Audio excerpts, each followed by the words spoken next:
Presentation of Dialogue on Idaho Public Television is made possible through the generous support of the Laura Moore Cunningham Foundation, committed to fulfilling the Moore family's legacy of building the great state of Idaho.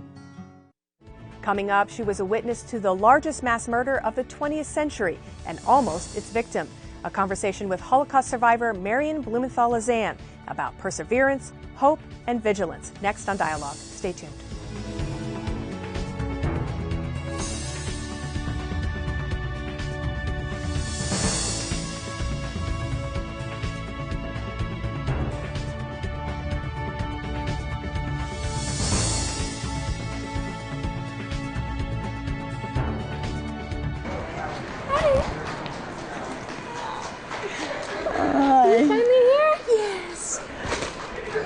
Hello and welcome to Dialogue. I'm Marcia Franklin. You were just watching an experience 5 years in the making as Eagle High student Malaya Bates finally got to meet one of her heroes, Holocaust survivor Marion Blumenthal-Lazan. Bates had read Lazan's autobiography, Four Perfect Pebbles, when she was just 13 and contacted her. The two became long-distance friends. After all these years. And finally, Malaya, along with her history club, was able to bring Marion to Idaho to talk to their peers, an important goal.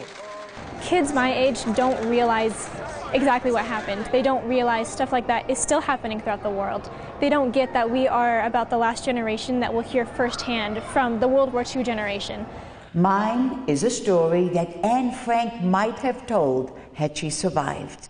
Lazan told the students about her 6.5 years in detention and concentration camps, including the notorious Bergen-Belsen camp, where Anne Frank died. Her experiences are chronicled in a documentary called Marion's Triumph. I remember the first time seeing a wagon filled with what I thought was firewood for the one small oven that we had in our barrack. I soon realized that what was in the wagon were dead, naked bodies. Despite the horrors of what she saw, though, she never gave up. We all have to overcome obstacles at one time or another. Above all, don't ever, ever give up hope. Be kind and good and respectful and tolerant towards one another. That is the basis for peace. Thank you so much. You have any more questions? I'll be glad to answer. Oh, I like that. Whoa, okay. It was an incredibly impactful story, and it was incredible to actually hear it firsthand. She's extremely optimistic, yet having overcome such adversity through such a long course of years. And, you know, even with the future that's ahead of us and ahead of my generation, she still has this same attitude of optimism that's just unbelievable. I hear her incredible perseverance and will, and the messages she extrapolates of respect and tolerance and acceptance just are incredible to me, and I think really speak to the world as something that we can take from this horror. She inspires me to just live a life that is as full as hers. This is a story of human rights, and it's very important. I had the chance to speak with Lazan while she was in Boise. I started by asking her about the unique relationship she has with Malaya. Talk a little bit about this relationship that you have with this teenager. It was an exciting telephone call from this little girl, and I had to replay her message a few times to get the name straight and to get her telephone number straight. And when we finally connected, it was a beautiful connection. And we have been in touch, yes, for the last 5-6 years. And she persevered, and she was determined to get me to Idaho. And it was just a very, very exciting experience to be greeted by so many young adults, teenagers, high school students. And it was a beautiful, beautiful welcome. This is the last generation that will hear one-on-one from somebody like yourself. So what will happen after people like you are gone? Well, that's why my husband Nathaniel and I are running as fast as we can, as long as we're able, to reach audiences of all ages, but particularly the younger generation. Yes, this is the last generation who will hear this firsthand, have their questions answered, and above all, made to understand the lessons learned from that dark period of our history, very simply, to be kind, good, and respectful and tolerant towards one another, regardless of the religious belief, color of our skin, or national origin. And this respect towards one another, it must begin in our homes, around the kitchen table, the dining room table, wherever we gather as a family. It has to start at home. At the same time that there are students like Malaya, there are other children who are growing up in households where tolerance is not discussed. In fact, the opposite might be discussed. Idaho has a reputation for having been a haven for neo-Nazis, and there is growing anti-Semitism. How do you respond to that and to people who deny even that the Holocaust happened? When I'm confronted, and it has not happened yet, and I've spoken to upwards of 1 million students and adults over these past 20-some years, it has not happened yet. But if it were to happen, I would tell them that he or she and I will speak afterwards. I will not give them the forum to discuss this. Why do you think that this is happening, that there are people that are starting to... Obviously, these people have their own agenda, and we must not play into that. And all they need to do is go to Germany. It is not denied in Germany. Not only that, it's against the law to deny that the Holocaust has happened. It is mandatory for the subject to be taught in the schools. And the students are encouraged to visit the camps. There are archives there. There is documentation, and Germany is very good with its documentation. And let them go to the country. Let them go to Germany. And the pictures and the archives and the President Eisenhower, who was then the commander of the Allied forces, made sure that his troops took photos of the atrocities that they saw, because he said that in a not too distant future there will be people who will deny that this has happened. And he said to his troops, it is up to you to make sure that these stories are passed along. Take photos, share the stories, share what you have seen. Not too many people were able to do that. It was huge. Talk about what you try to emphasize of that time period when you were in Bergen-Belsen, so that people understand what you were living in, surviving in. Okay, let's talk about Bergen-Belsen. Yes, 4 years in Camp Westerbork, and prior to that in other detention facilities in Holland. But Bergen-Belsen was the absolute worst. And at that time I was 9 and 10 years old. We were housed in a barrack with 600 of our people. 600 of our people were in this one barrack, which, when it was first built, was meant to house 100. There were triple-decker bunk beds, 2 people sharing each bunk. German winters were bitter cold and very long. We were given only 1 thin blanket per bunk and a straw-filled mattress. And this bunk was our only living quarters, and that for 2 people. I was very lucky that I was able to share a bunk with my mother. My brother was able to share a bunk with our father. But can you imagine 2 adults, 2 strangers, sharing a bunk under such horrendous conditions? A bunk that was no larger than a small cot bed that we're all so familiar with. Toilets and washing facilities were at a great distance. In the most primitive outhouses, toilets were long wooden benches with holes cut into them next to one another. There was no privacy, there was no toilet paper, there was no soap, and hardly ever any water with which to wash. And in the almost year and a half that we were in Bergen-Belsen, never once were we able to brush our teeth. There were no trees, no flowers, nor did we ever see a blade of grass. And whenever it rained, we had to slush through the mud, adding even more misery to our already dismal existence. How much were you eating? We were given some hot watery soup with grizzly meats, potato peels, and turnips, and a piece of bread a day. Later, that piece of bread was cut back to once a week. our birthday present to one another was a little piece of bread that we had saved up from the previous week. And we were all undernourished. My mother weighed all of 60 pounds when we were liberated. She was 37 at the time. I weighed 16 kilo, equivalent to about 35 pounds. And typhus was rampant, which is what killed Anne Frank. Which killed Anne Frank, which killed my father 6 weeks after our liberation. Right. After 6.5 years of mental torment and physical abuse. My 12-year-old brother Albert actually helped bury our father.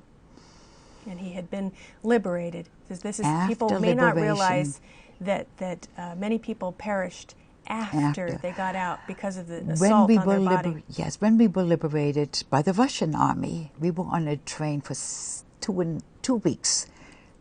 We were sent out of Bergen-Belsen towards the east.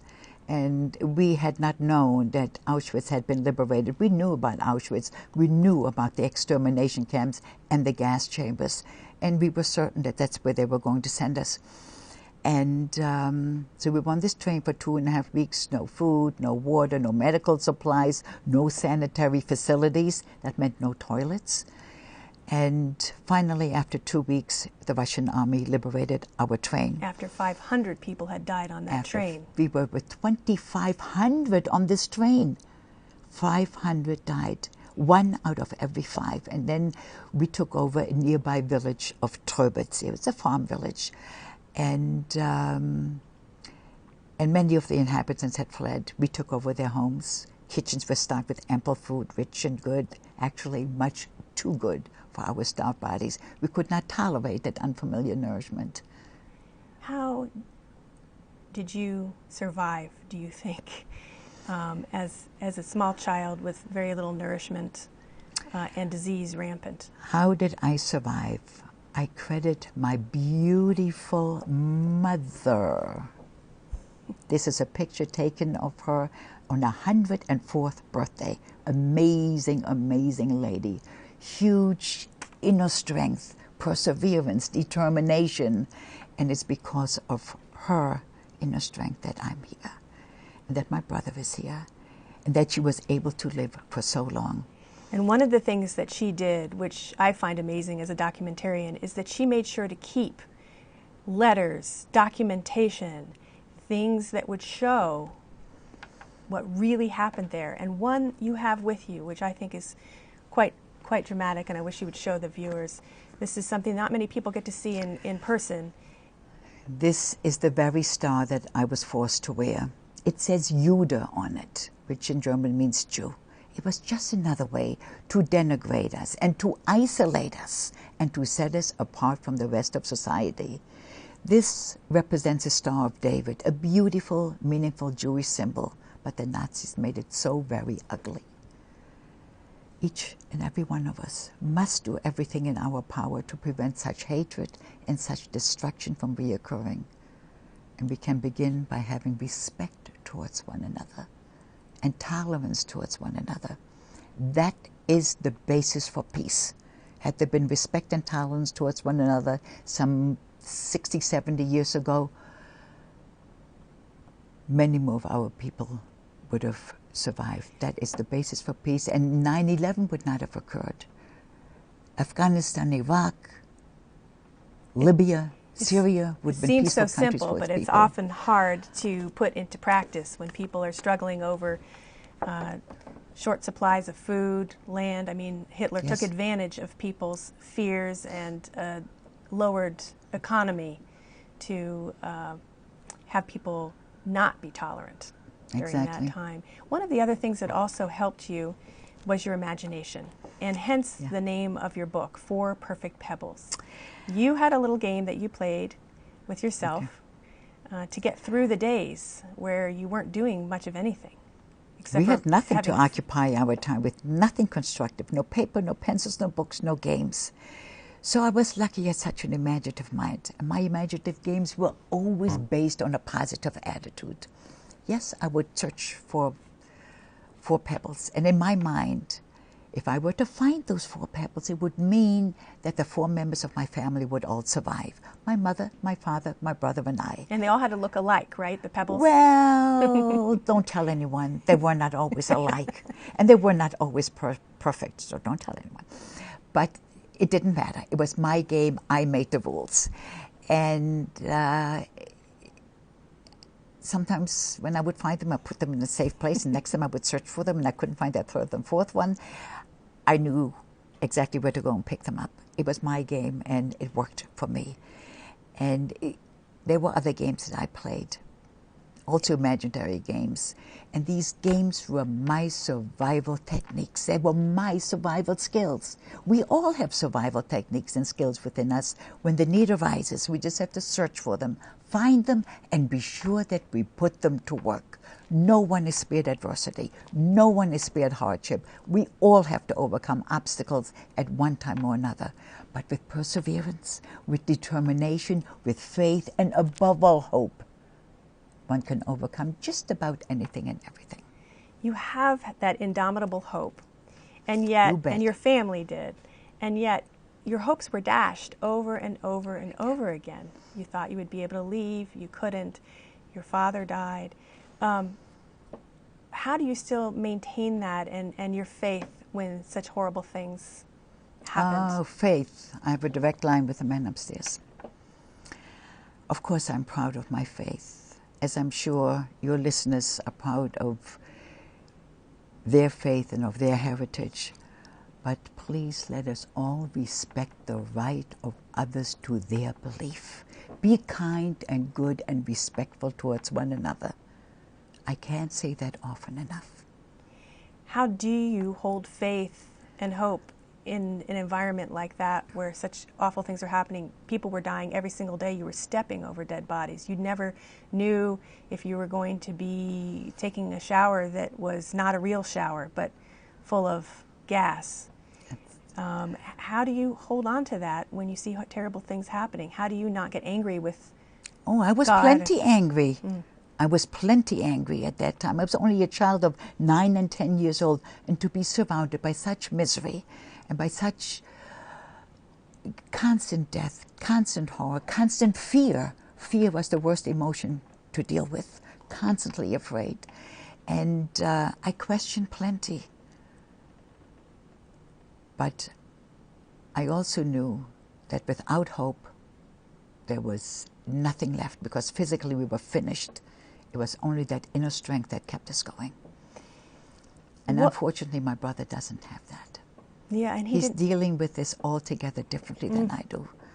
He is married, happily married, but by choice does not have children, did not bring children into this world, has a very difficult time with organized religion. All of that makes me very sad, but I do not fault him. You have to remember that he was with my father in the men's section. He saw and experienced things that I did not. You were liberated in 1945. You did not start speaking about this until 1979 when you stood up in your synagogue and started talking about it, and then started speaking in schools, and then a woman wrote a book with you, 4 Perfect Pebbles. What made you decide, I have to talk about this, when your brother, as you said, would prefer to keep that inside of himself? It was very difficult, and I had suppressed all these thoughts, all these terrible memories that had become of my being, and I tried to dismiss them. I needed to put them aside so that we could go on with our lives. And then when I was asked and I agreed to do it, then it meant that I had to sit down, write all these thoughts down on paper. It took me about 3 days to put it in some chronological order, and thoughts came back to me that I hadn't thought about for so many years. And it fell into place, and I was plenty nervous being up there in front of an audience, but it worked, and it evolved from there. And now it's a mission. And I'm grateful that Lila Pearl, then as I spoke in school, there was Lila Pearl, the co-author of the book, who heard me speak to 6th, 7th, 8th graders. She saw their reaction, and she said, "Mary, we need to put the story into book form. would you work with me? And with the help of my mother and my brother, we were able to complete the manuscript. And now it's a mission for you. Do you ever have flashbacks? Do you ever have things that remind you, smells, sights? My goodness, yes. Oh, for sure. You need to know that I do not dwell on the Holocaust. I very much live for the present and look towards the future. After all, here we are. We have 3 children. We have 9 grandchildren. Actually, 10, our eldest granddaughter was married 4 years ago, 3.5 years ago. And we have 1 magnificent great-granddaughter. So I very much live for the present, but there is always something that reminds me of those years. For instance, a number of years ago, I needed surgery on my face. Something needed to be cauterized. It means it needed to be burned away. And as soon as the surgeon began with that procedure, I told him to please stop, because the smell of the burning flesh reminded me of my years in the camps. And after I had a drink of water, I allowed him to continue. And there are other happenings.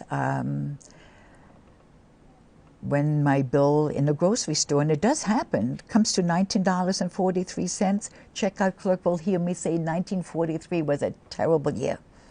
If they want an explanation, they'll get it, not as lengthy as you heard it this here, but they'll get to hear why 1943 was such a dreadful time for me. $19.53 meant 1953 was the best year of my life. You met your husband. Nathaniel and I were married. It'll be 60 years, please God, coming August. You went back to see not only your hometown where there are no more Jewish people, but also the town where your father is buried. Talk about that experience, because I know you had trepidation about going back to Germany, as would be normal. It was the 50th anniversary of our liberation. I was so reluctant to return. I had no intentions of ever returning to Germany, but decided to join a group out of Israel. And my husband Nathaniel was with me, as 2 of our 3 children. We visited my father's grave in that little farm village where we were liberated. And the reason my father and about 60 others have a private resting place in that farm village was because they died after some of the chaos had subsided. Those who died early on were all buried in mass graves. We went to Bergen-Belsen, which looks nothing the way I remembered, had been burned down under the direction of President Eisenhower, who was then the commander of the Allied forces, because the conditions of the camp would have created tremendous health hazards. So today, other than the newly built documentation exhibition center, it really doesn't look that bad. It's like a park. It looks like a park, green grass, shrubs, trees, not bad looking at all, except for the mounds everywhere. Mounds with plaques that read, "Here lie 1,000, here lie 2,500. These are the mass graves of our people. We also went to my former hometown of Hoya, roughly near Hanover, a bit north of Hanover. And there we were greeted by public officials who apologized over and over again. But then there was a non-Jewish couple, Heike and Hans Huth, who took us to the Jewish cemetery, which was in terrible disarray, had not been cared for since 1938. And they took us to our family plot. And there, among the toppled over stones, was a brand new shiny granite footstone with the inscription, "Zur Erinnerung an die zerstörte Grabstelle der Familie Blumenthal, Hoya 1894 bis 1938, in memory of the desecrated plot of the Blumenthal family, Hoya 1894 to 1938, placed there by this non-Jewish couple, unbeknownst to us. A most beautiful, generous, kind gesture. And believe me, I never thought that I would refer to non-Jewish Germans in such glowing terms. And these people, Heike and Hans Huth, became wonderful, dear, dear friends of ours. Actually traveled to New York 4.5 years ago, oh my goodness, but almost 5 years ago, to share my mom's 100th birthday celebration. Amazing, amazing, amazing people. How do you think, now that you've had time to think about it, that people like the wonderful people that preserved your father's gravestone or refurbished it could be turned during the time of Hitler into people that cooperated with that regime? Is it fear? Fear? It could be fear, but nevertheless, we have to remember that Germany was one of the most cultured nations in the world at that time. And here, these men and women would create such evil, such terror. And these men and women went home at night to their own families as though they had a 9-to-5 job. It's a mentality that none of us will ever understand.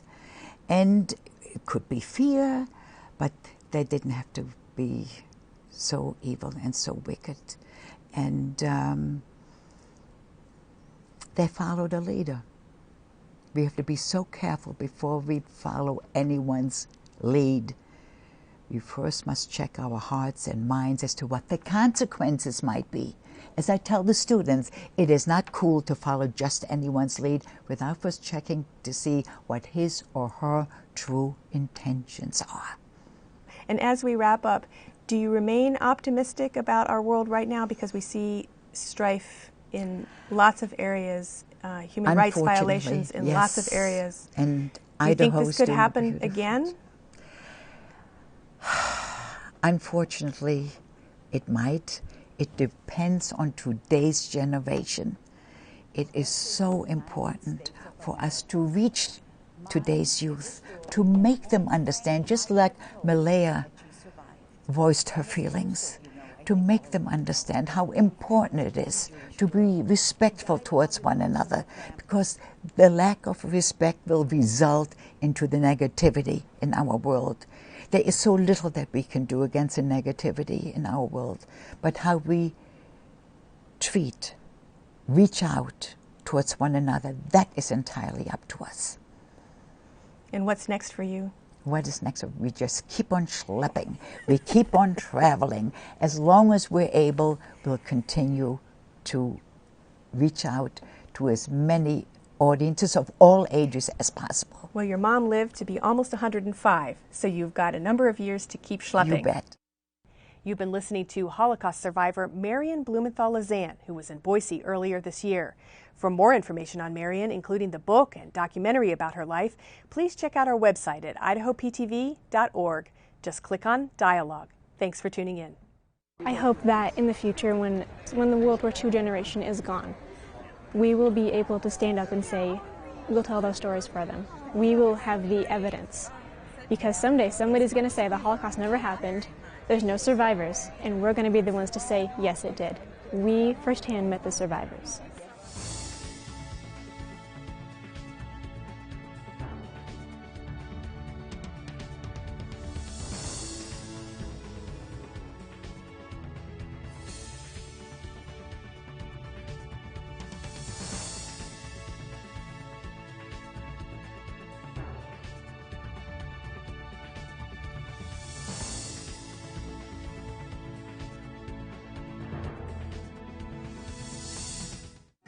Presentation of Dialogue on Idaho Public Television is made possible through the generous support of the Laura Moore Cunningham Foundation, committed to fulfilling the Moore family's legacy of building the great state of Idaho. Check out our website, become a friend on Facebook, or follow us on Twitter.